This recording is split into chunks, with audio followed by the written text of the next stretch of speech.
नमस्ते, जय श्री कृष्ण। हम मौनी अमावस्या के विषय में विशेष चर्चा करेंगे मित्रों। 18 जनवरी रविवार को मौनी अमावस्या का महत्वपूर्ण पर्व मनाया जाएगा। मौनी अमावस्या 17 तारीख के शनिवार को रात को 1:03 पर प्रारंभ होगी। 18 तारीख को पूरे दिन और देर रात्रि 1:20 पर समाप्त होगी। माघ मास की कृष्ण पक्ष की यह अमावस्या अर्थात इसे मौनी अमावस्या कहा जाता है। इस दिन हमें मुनियों जैसा आचरण करना होगा। मौनी अमावस्या पर अपने नित्य कर्म से निवृत्त होकर त्रिवेणी संगम पर या पवित्र नदियों में हम स्नान, दान, पुण्यार्जन करके मौन रहकर ऐसे स्थानों पर साधना करते हैं जिसका अनंत गुना लाभ मिलता है। समस्त पाप मिटकर मनोवांछित पुण्य प्राप्त होते हैं।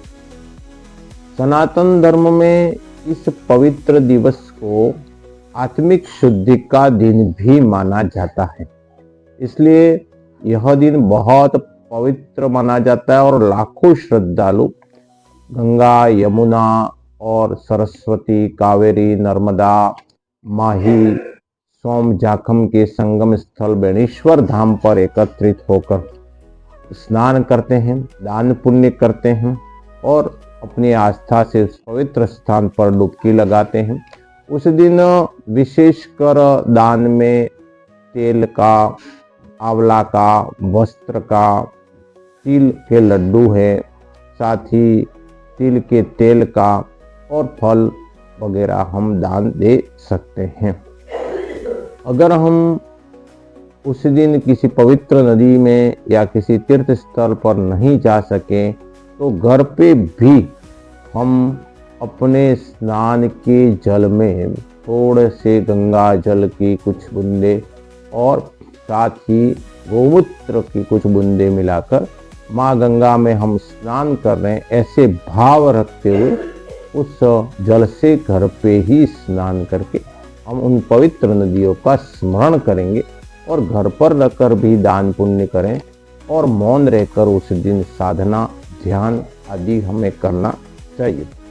उस दिन हम थोड़ा से पानी में नमक और गोअर्क मिलाकर पोछा करें। हमारे घर के जितने भी स्थान हैं वहां पर अच्छी साफ सफाई रखें।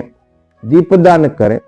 मौनी अमावस्या के दिन रविवार है और मौनी अमावस्या और रविवार के इस योग को अर्धोदय योग कहते हैं और इस योग में जिस स्थान पर भी हम जो भी पवित्र हुआ है, नदी है, तालाब है, वह गंगा तुल्य हो जाते हैं और जो भी महापुरुष है, जो भी संत और ब्रह्मनिष्ठ संत हैं, वो भले ब्रह्मनिष्ठ हो या न हो परंतु ब्रह्म सन्निधि शुद्धात्मा हो जाते हैं, ऐसा हमारे शास्त्रों में कहा गया है।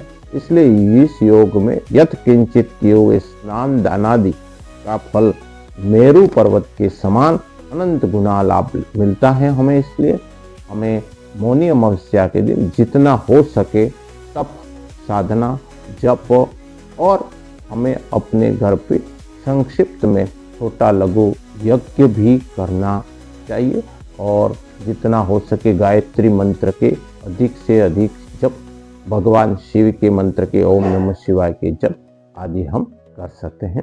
तो ये थी मौनी अमावस्या की महत्वपूर्ण जानकारी। मौनी अमावस्या का आप जरूर लाभ उठाएं, ऐसी में शुभेच्छा के साथ में धन्यवाद। जय श्री कृष्ण।